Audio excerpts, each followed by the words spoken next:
How's it going, everyone? It's CodyBPyrotechnics coming to you in 4K quality. As some of you may know, if you've been following the channel for a while, we just upgraded the camera this year to 4K, and so every video following in 2021 will be recorded in these same settings. This new camera not only records video in 4K, but it allows me to switch to wide-angle view, which is what you're seeing right now. That's why you can see both of my hands on screen, whereas normally you would only be seeing it like this. So with these new camera settings in mind, I'm looking forward to getting you guys higher quality videos on the channel.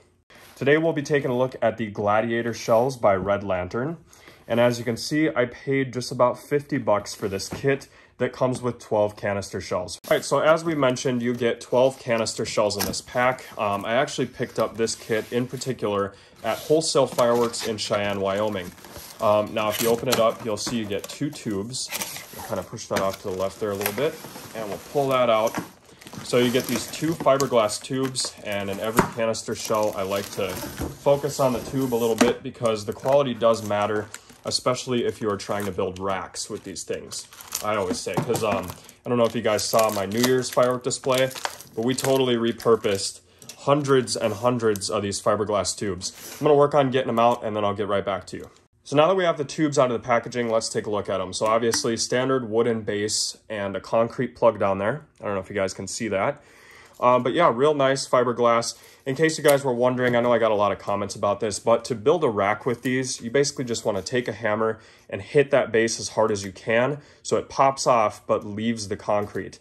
If it leaves the concrete and you've done everything right, you should be able to fit 27 to 30 of these in a milk crate rack.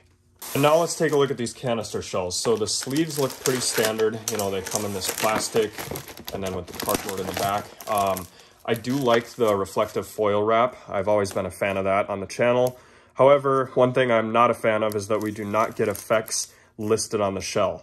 Always a big bummer, but whenever that happens, I just know that I'm going to be using these in a finale versus using them in an actual display.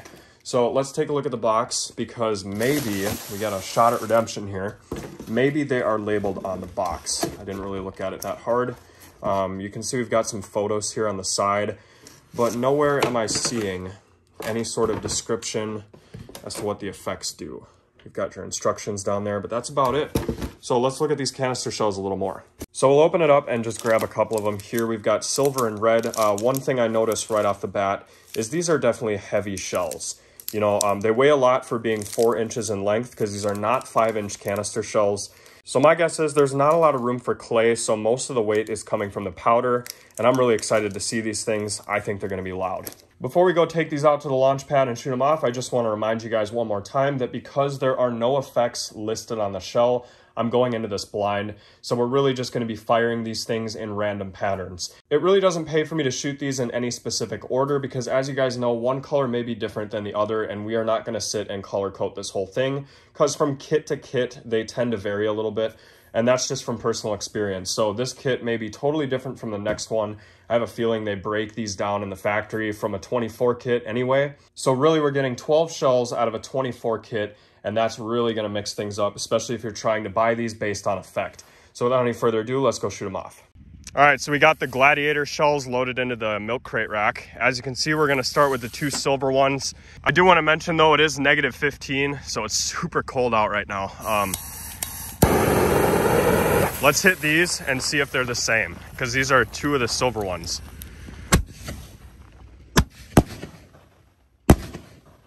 Wow. All right, so we had brocades with color tips. Now I'm just gonna start hitting these. I wanna remind you guys, these were not in any specific order because we didn't get the effects labeled on the shell kit. Oh man, it's cold.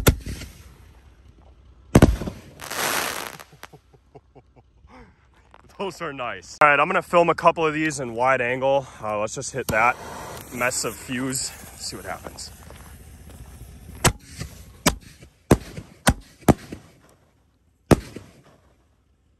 Wow. Oh, got a fourth one.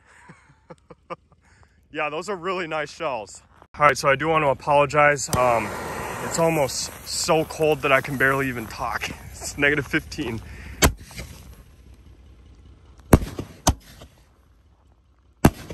Oh my God, those are good. These were the Gladiator shells. my red lantern. Let's do these last two one at a time. Whew, it is cold. Oh, man. Oh. So those are really nice. I'm gonna breathe into the camera here. So you guys can see that's my breath. There, I did it again. Yeah, it is just way too cold out here. We've got a wind chill right now of -38. But anyway, I am super impressed with these shells. Those were a lot of fun. I think if I go back to that store, I'll be picking them up again.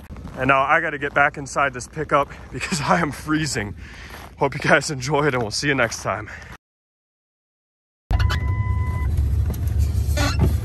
Michael, my hands are gonna fall off. Welcome to North Dakota. Right now the pickup says -23.